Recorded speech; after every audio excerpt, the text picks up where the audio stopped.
Hello dear learners, welcome back to our channel. I am Dr. Vandana Yadav, Department of Chemistry, the Bhopal School of Social Sciences, Bhopal.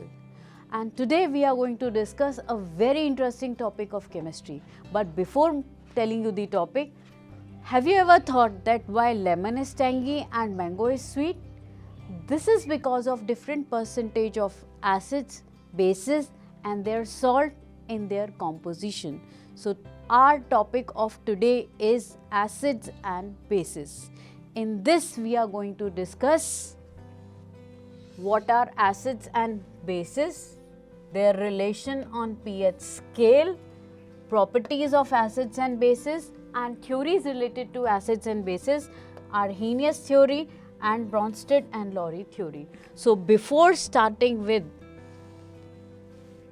the content, can anyone tell me what are acids and bases? So let's see what are acids and bases. Acids are defined as substances whose water soluble solution tastes sour, and one of the important property is that they turn blue litmus red. And another important property of acids is that they neutralize bases.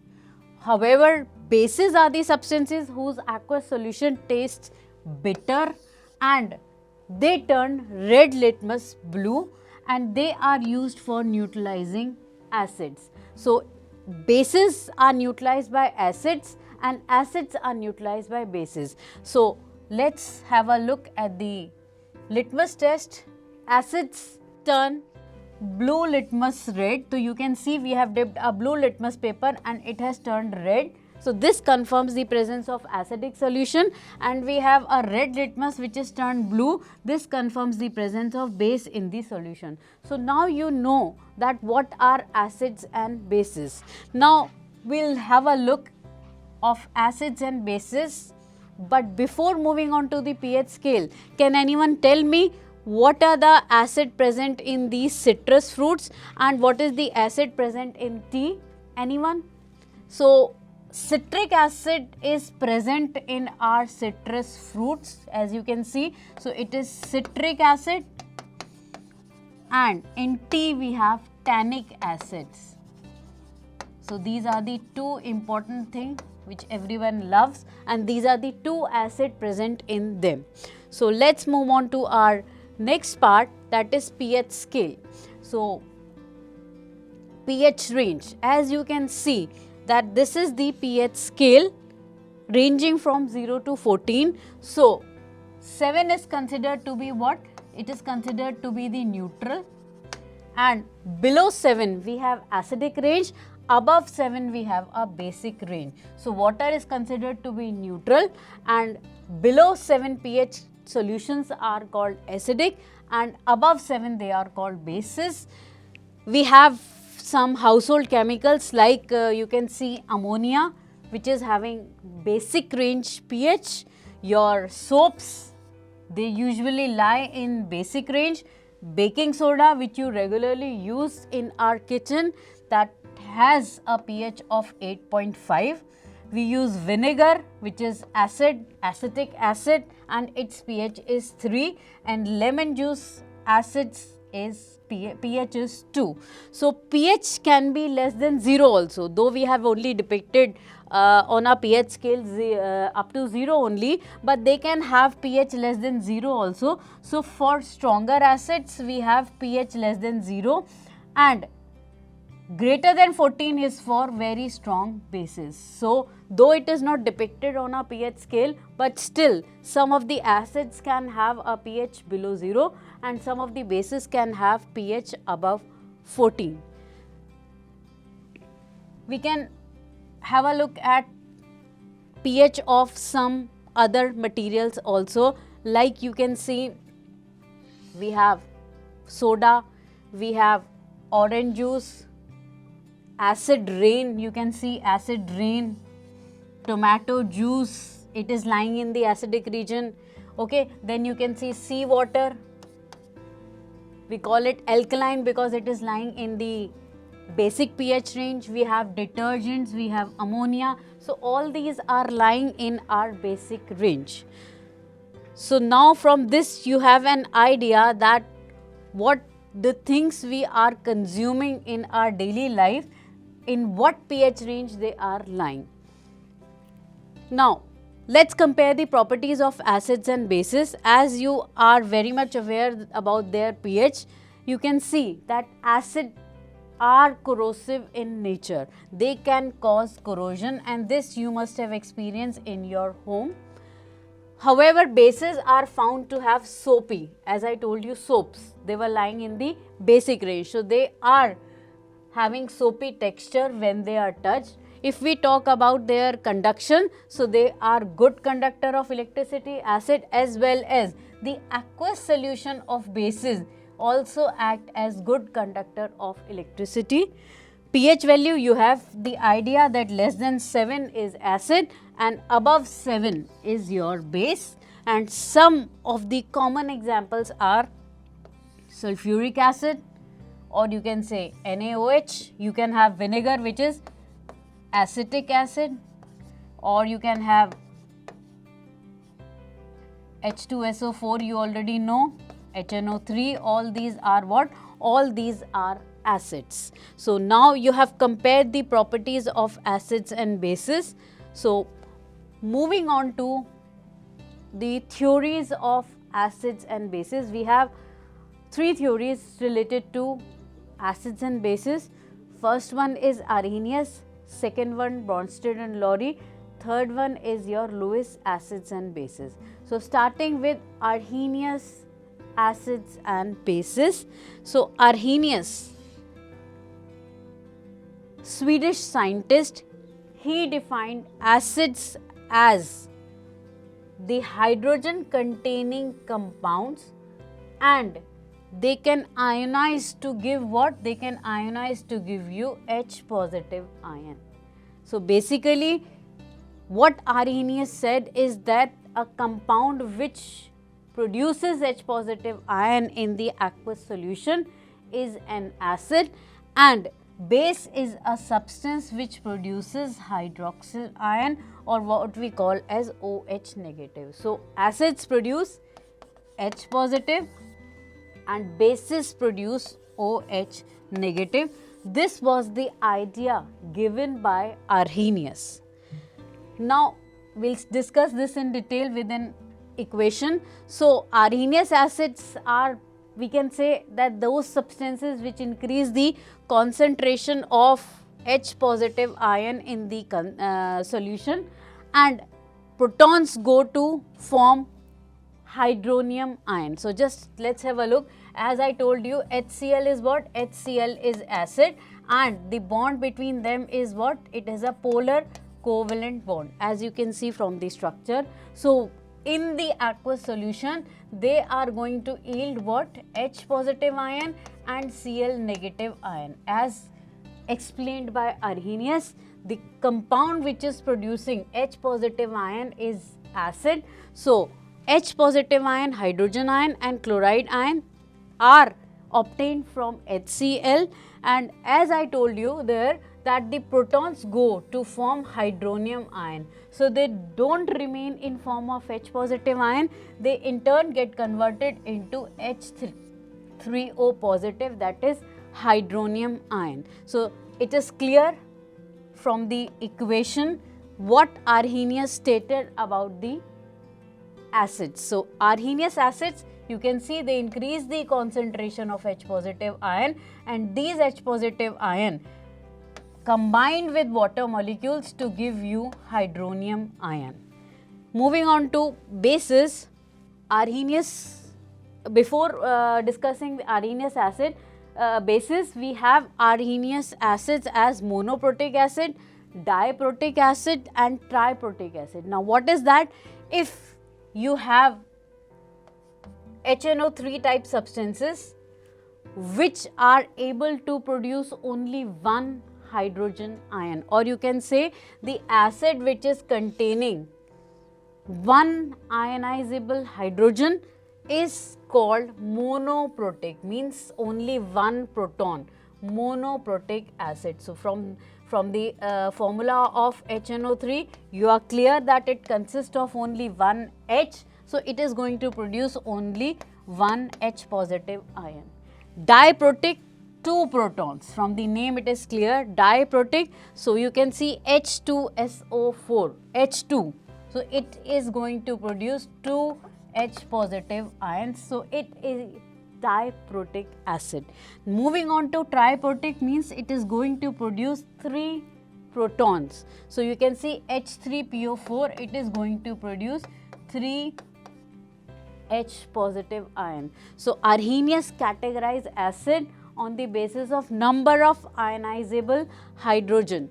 So 1 are called monoprotic, with 2 are called diprotic, and with 3 they are called triprotic Arrhenius acids. Now look at the Arrhenius bases. So as I told you that those which produce OH negative ion are called Arrhenius bases, and from the equation it is clear that NaOH in aqueous solution produces Na positive and OH negative, and this was the definition that substances which when dissolved in water increase the concentration of hydroxide ion are called Arrhenius bases. So you can see from NaOH, you can see it is the KOH. So it is also producing OH negative ion. So they are increasing the concentration of OH negative ion, and hence they are called what? Hence they are called bases. So these are Arrhenius bases. But as you know, every theory has some merits and some demerits. So merits of Arrhenius theory are that it has successfully explained the reaction between acids and bases, okay, and that yield salts and water. But one of the important limitation is that it failed to explain that those substances which are lacking hydroxide ion but they are lying in the category of base. So there was no mention of those substances which are not having OH but still they lie under the category of base. So this was one of the major limitation of Arrhenius theory. So though it successfully explained the reaction between acids and bases, but in our chemistry there are certain compounds which are not having OH ion but still they lie under the category of bases. So moving on to our second theory, that is Bronsted and Lowry theory. So Bronsted and Lowry were the two scientists, and they also gave a definition for acids and bases. So what their idea of acids and bases was that acids are proton donor and bases are proton acceptor. So their basic principle was acids are basically donating proton and bases are basically accepting this proton. So just have a look at the reaction. Ammonia, NH3, okay, and water as a solvent, when they react, you can see the product is NH4 positive and OH negative. So water is forming H positive and OH negative, and because it is donating H positive to NH3, so therefore it becomes Bronsted acid, as acid is the donor of proton and NH3 is accepting this proton and getting converted into NH4 positive. Therefore it becomes what? It becomes an base. So from this reaction, I think you are clear that H2O is breaking into H positive and OH negative. H positive is being donated to ammonia and it has resulted in the formation of NH4 positive, and OH ions are being present in the solution. So this is the Bronsted-Lowry definition of acids and bases. So acids are proton donor and bases are proton acceptor. So according to Bronsted and Lowry concept, if we discuss it in detail, that Acid is a substance which can easily donate H positive ion, and bases are the substance which can easily accept the H positive ion. So, it is clear from the reaction. Again I can show you NH3 plus H2O is going to form NH4 positive and OH negative, donating, and it is accepting. The acids and bases which differ by proton, they form a conjugate acid base pair. So, how they are formed? Conjugate acid is formed when a proton is added to a base, and conjugate base is formed when a proton is removed from an acid. I will explain you this with a example. So, let us understand what are conjugate acids and bases. So, you can take water and you can take any acid, like I have taken HCl. So, when acid is donating H positive to H2O, then this is behaving as acid and this is behaving as a base, and from the reaction you are clear that when acid is donating a proton, it is getting converted into its conjugate base, and when base is accepting a proton, it is getting converted into conjugate acid. So, in acid base reaction, the acid is converted into conjugate base, as I have shown you. HCl is getting converted into Cl negative, and base which is accepting the H positive ion is getting converted into conjugate acid. So, from this reaction what we can conclude is that conjugate acid base pair consists of two substances which are related by what? Which are related by a loss of H positive ion.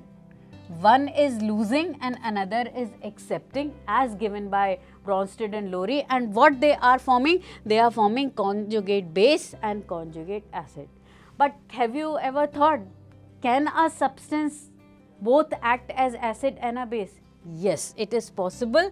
A substance can act both as an acid and a base according to the situation, and such type of substances are called amphoteric. So, a substance which acts both as an acid and a base is called amphoteric, and a water is one of that very important example. So, as you can see in the first reaction, you can see that water is donating its H to NH3. So, it is acting what? It is acting as donor of proton, and here it is acting as an acid, giving OH negative and NH4 positive. In another case, when water is reacted with an acid, so you can see then it is accepting, it becomes acceptor of proton, and here it is acting as a base. So, amphoteric substance can both act as an acid and a base, and water is one of such kind, as you can see from the reaction. So, if you react it with a base, it react like an acid, it act as a donor of proton, but when you react it with acid, it becomes a base and it accepts the proton.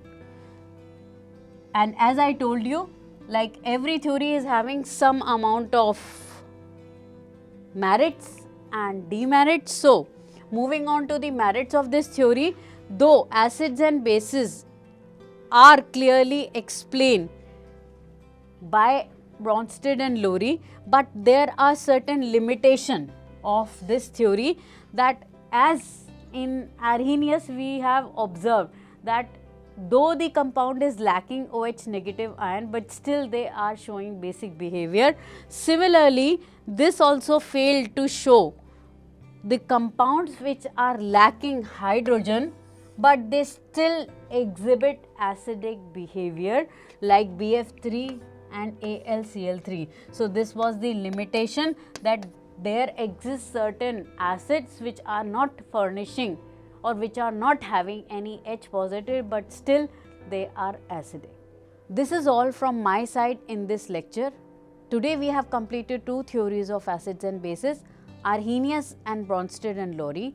In our next lecture, we are going to discuss Lewis acids and bases and hard and soft acids and bases. Till then, keep learning. Thank you.